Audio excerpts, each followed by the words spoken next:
Welcome to the Growth Pro Edge. We're here to help scale your business, build stronger teams, and sharpen your leadership skills. Hello, Amber, and welcome to the Growth Pro Edge. Hey, thank you for having me.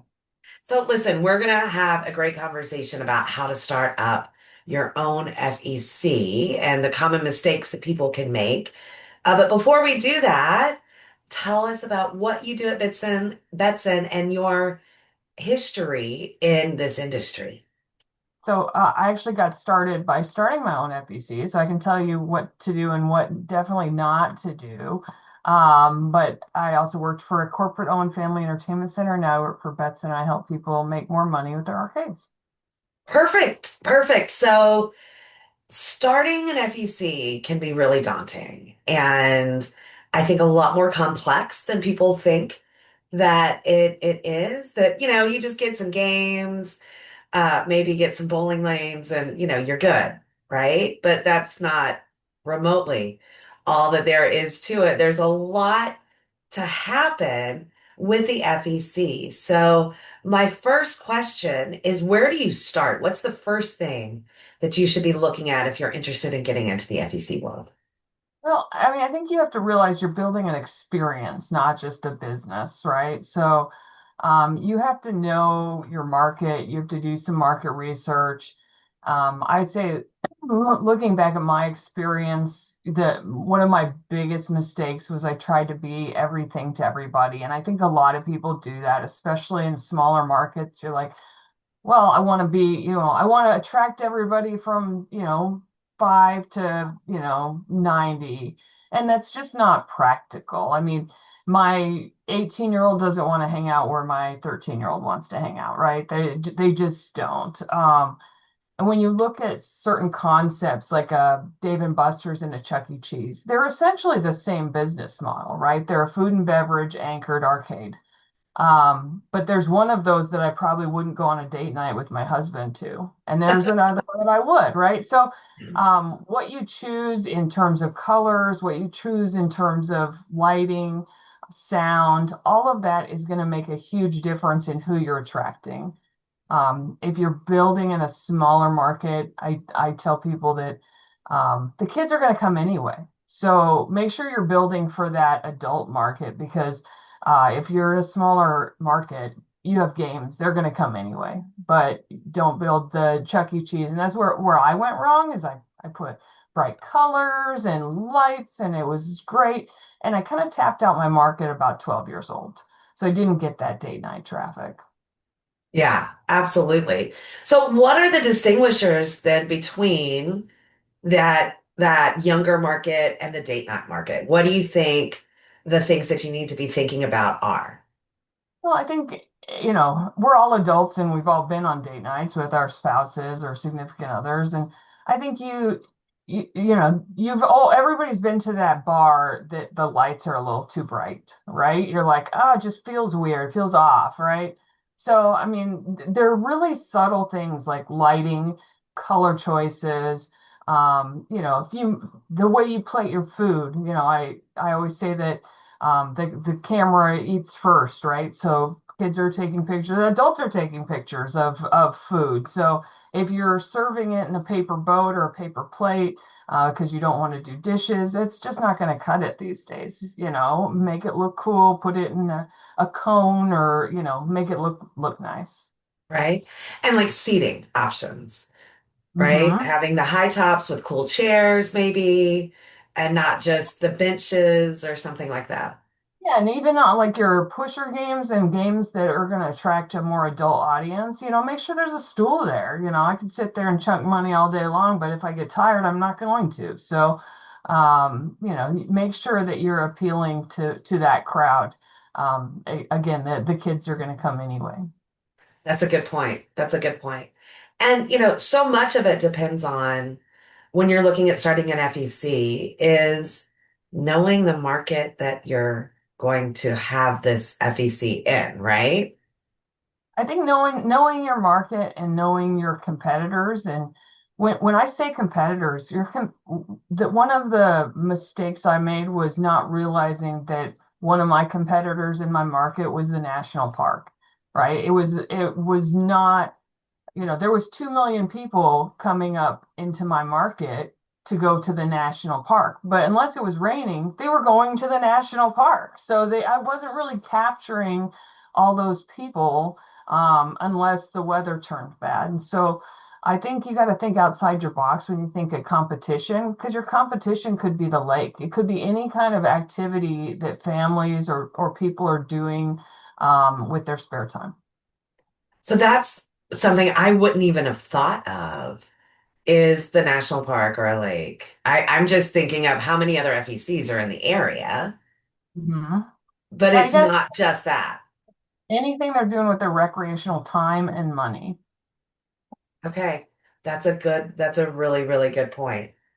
Um, when you're looking at starting an FEC, there's a lot of questions about what the budget is and that there are shortcuts and that there are things that may be short term less, but long term cost you more. I want to start with first with games because that's an essential part. Your arcade is an essential part of an FEC. And quite frankly, it's the easiest, can be the easiest and fastest ROI for your investment. First question is, should you lease them? Should you own them? What should you do? Uh, you know, Games tend to have a pretty short ROI, usually around 12 to 18 months or even less in a lot of cases. So, unless your business model is, if the arcade isn't a primary revenue driver, the business model, then maybe, you should look at doing a route operator. But if this is part of your business model, then you need to take control of that, just like your restaurant or anything else. You can lease, you can purchase, there's a ton of ways to finance games. I can tell you my largest mistake with my arcade was I bought a bunch of used games I tried to skimp, and I ended up putting more money into them than if I had bought new ones. If they're at an auction or something like that, they're probably there for a reason, right? Like I wasn't selling my best earning pieces or games that didn't give me any issues. So usually, just be really careful. You can get used games, you can get gently used games, but unless you're going into the business and you have a great game tech and all of that stuff, then sometimes it's just better to get the thing that's going to work and has the warranty until you can get your feet under you. Because the last thing you need to do when you're trying to start a business is, spend all your time fixing stuff. Absolutely. And you mentioned something that I think people overlook, and that's the game tech. How essential is it to have someone who knows how to work on these games? Oh, you wouldn't start a restaurant without a cook or a chef. You shouldn't start a game room. If you have, you can teach a kid or, we offer a class on working on games. You can teach people, you can hire somebody, but you should have somebody. This is your bread and butter. To have a game down is going to lose you so much money. So again, this is another mistake that I made. Once I realized that my game tech was more important than my GM, like that's your person. So make sure you have a good one. Make sure you spend some money on that person. Make sure you retain them. It's very important. Yeah. So, in addition to games, encouragement to just go ahead and buy the games instead of leasing them or instead of buying used or older games, and having a game tech, what kind of budget are we looking at? Well, for the games themselves, new games on average are ranging around 15,000 a game. So that's for, that takes into account games like cranes that might be closer to 4,000 and VR or motion pieces that might be closer to 50,000. So it's kind of an average right now around that 12 to 15,000 per game. Mhm. I think when you're building your center, I think we tend to also underestimate our budget on things like redemption backstock. You need to have some spare parts on hand. There's a lot of things that aren't the fun stuff to buy that you also have to have in your budget. Okay. All right. So when you're talking about spending, 25,000 on a game, is that game going to be a driver to bring people in? So I wouldn't say that games are a driver. I would say you typically will have some other sort of anchor attraction. Your games are going to be your probably your largest revenue source, but people aren't going very often to a standalone arcade. So your your main driver is whatever your anchor attraction is, whether it could be bowling, laser tag, it could even be food and beverage. But you have to have that anchor that brings people in, and then they stay and play the games. Mhm. For somebody that's thinking about starting an FEC and this is their first time, how many attractions would you encourage? I mean, should they do bowling and laser tag and maybe a kart racing area, right? And arcades, like how many? Should you start small and expand, or should you just go for the full enchilada? It depends on your budget and how much stuff you want to take on. But I would say I would advise people to do the In-N-Out burger model. Just do a couple things and do them very well. You're going to do better than doing a lot of things mediocre. You don't need a Cheesecake Factory menu. You just need a few things that you knock out of the park. Okay. All right. Fantastic. And of course, all of that depends upon your square footage, right? So, how much should you allot for an arcade percentage wise of your square footage for an arcade? And like if you wanted arcade and bowling and a little restaurant, what does Uh, that breakdown look like? Yeah, it's going to depend on your market, and that's where that market study and market analysis comes in handy. I mean, most arcades, you're not going to do a decent redemption arcade with less than 20 games. But knowing how big to go versus how many lanes and how big a restaurant is really going to depend on your competition. And so that's where a good feasibility analysis will come in handy. Okay. And, there's all of these opportunities to seek help, right? There are places that you can go to help do a feasibility study, being aware of your market and the market research, having a gaming partner to be able to help you make some of these decisions. And it's, of course, depending upon the attractions, there are companies that will help you with your laser tag or with your bowling or whatever that main anchor is. How important is it to seek out that help? I think it's pretty important, but do your research when you're talking to somebody that's a consultant or somebody that's going to do a feasibility study for you. Find out how many people they actually said no to, because that could be your answer. Hey, this is a bad idea, and you have to be ready to hear that, right? Maybe you need to downsize it. Maybe your grand idea isn't going to make money, but if you have somebody that is just telling everybody that it's feasible, then that might not be true. So make sure you ask the questions like how many people and get references. Talk to somebody that got told no. So I think that's very important that not everything is feasible. That is an excellent question to ask someone. How many times have you told someone, this isn't a good idea, I wouldn't recommend it? That's brilliant, actually.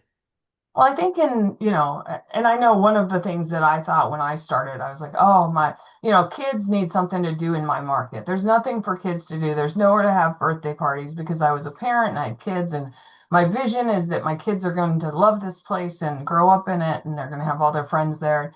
And that was not really the case. So much my kids wanted to have their birthday parties at the library. They wanted nothing to do with it after about 3 months. It kind of wears off. So the newness wears off. They don't get excited to go to arcades anymore. So keep in mind if you're doing this for your own personal reasons, that may backfire and they may not be as into it as you thought, and you just created yourself a job. And if you are, have a family, you got to know that you're going to be working the most hours when the kids are out of school.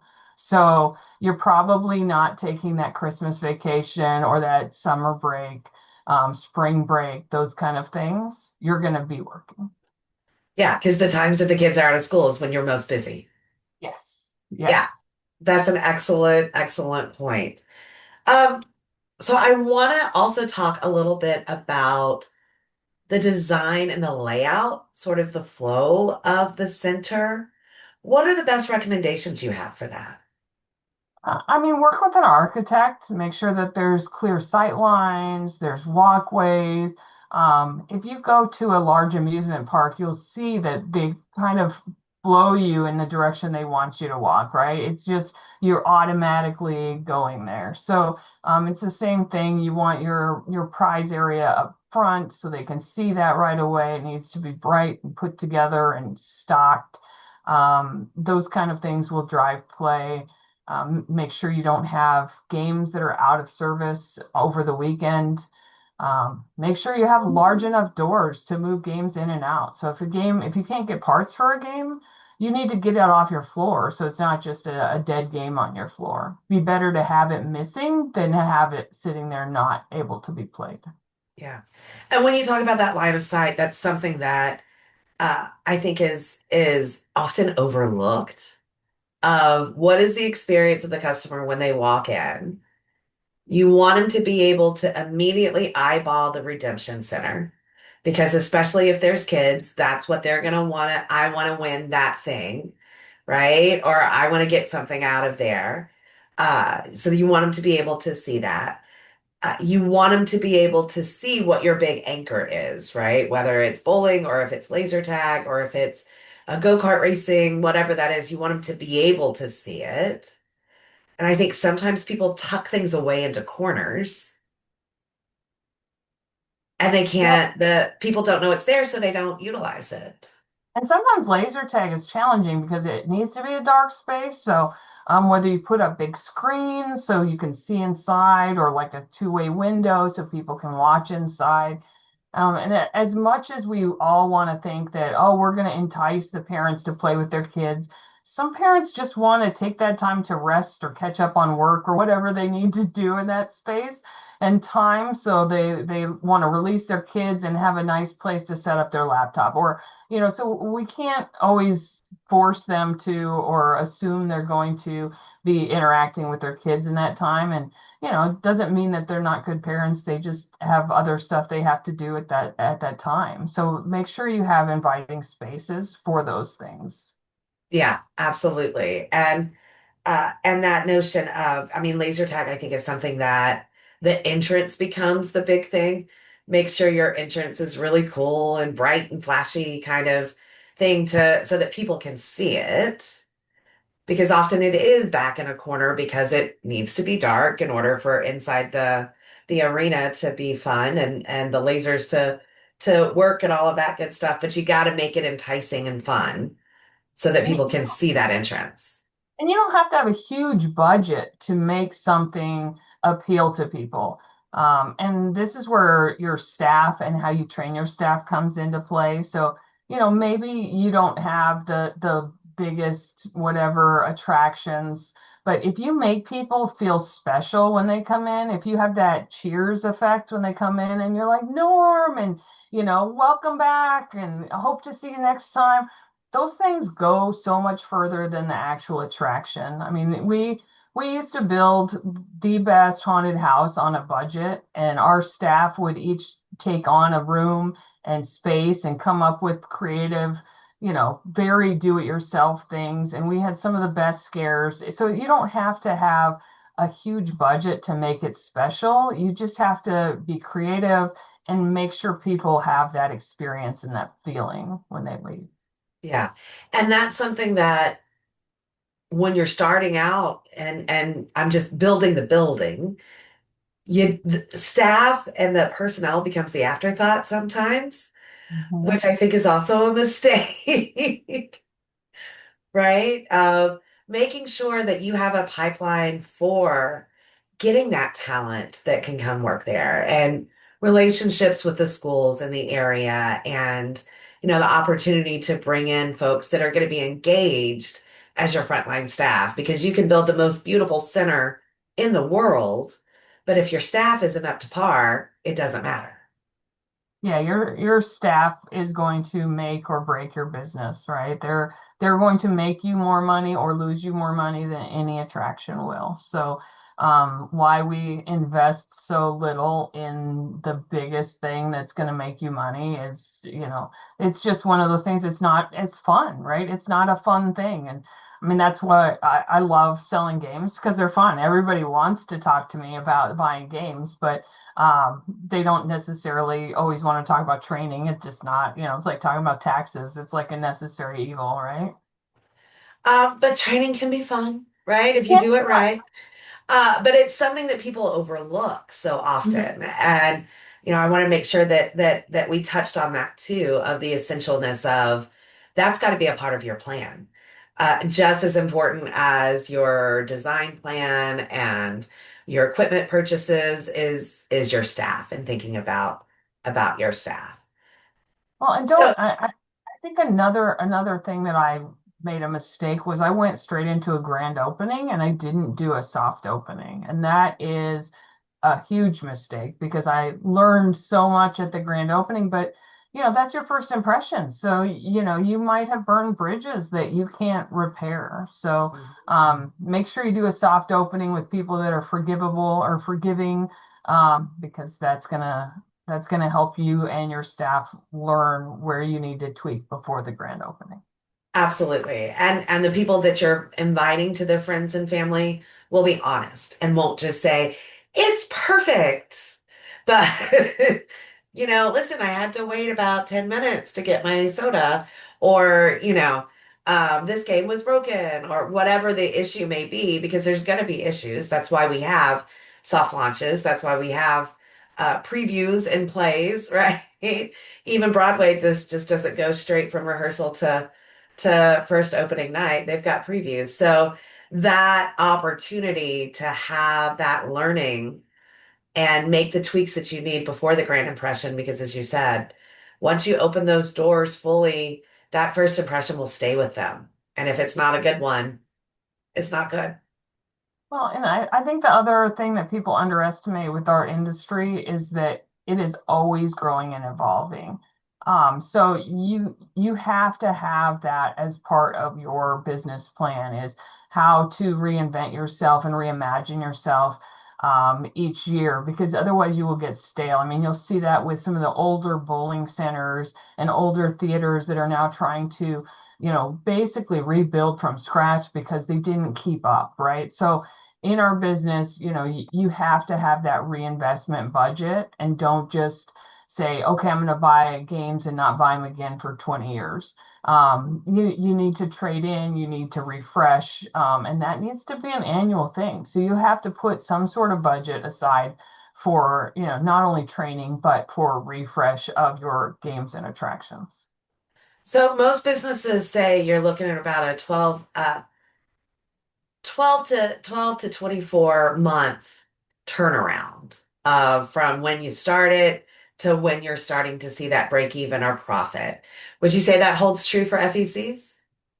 Yeah, I would say so. Sometimes it's even shorter. It depends on your market. I mean, I've seen some markets that just kill it, and some of them are smaller markets, some are large markets, some have competition. I haven't been able to, come up with the magic bullet. I'm still looking, but when I find it, I'll let you know. But I mean, just doing your research, reinventing yourself. I mean, this is such a great industry, and people are willing to share information, so get out there and network and talk to people. But, just keep in your mind that, no is an answer and that you might not hear what you want to hear. And that's okay. It doesn't mean you can't get in our industry. There's ways to get in. But, don't put your house on the line, if it's not a feasible project. Yeah, excellent. Excellent. All right, parting thoughts. What would you say are the top things that you learned from starting your FEC? Oh, again, don't try to be everything to everybody, and really know who you're going after and who your market is. Um, and yeah, I'd say that's it. That's my biggest takeaway. But again, the best industry that I can think of, and I wouldn't want to do anything else. There we are. There we are. Well, Amber, before we leave, I want you to be able to let people get in touch with you if they have questions, either about starting up their own FEC or about training people, but also about games and what should we be doing with our games. So how can people get in touch with you, Amber?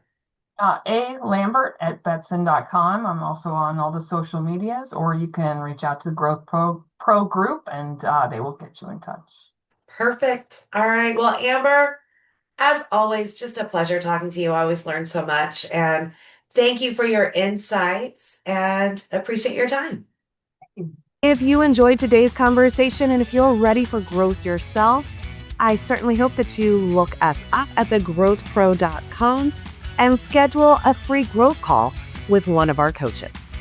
I'd like to take a moment to thank our sponsors for 2026 in the Growth Pro Edge: Party Center Software, Roller, Betson, A&A Global, Simnox, Embed, and Schaefer Distributing. We appreciate what they do, which is to help us bring you a new episode of the Growth Pro Edge each and every week. I'm Denise Killian, your host with the Growth Pro Group. Keep growing, keep learning, and keep striving for the extraordinary.